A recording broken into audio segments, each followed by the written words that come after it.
How to change seasons on Paramount Plus. Hi everyone, in this video we'll teach you how you'll be able to change the seasons on the show that you're watching at Paramount Plus.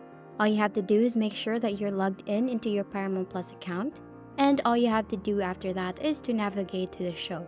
Find the TV show or the series that you want to watch to change seasons. After you select the show, click on the show's title and enter the show's page. And from there, you need to choose the season.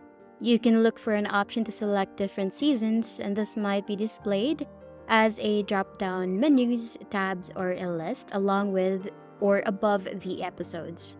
Another one here is after you have selected the season that you want, you can now watch the episodes that is on that specific season. And that's basically it. That's how you will be able to change the seasons here at Paramount Plus. And that's the end of the video. Thank you for watching. We'll see you in the next one. Bye!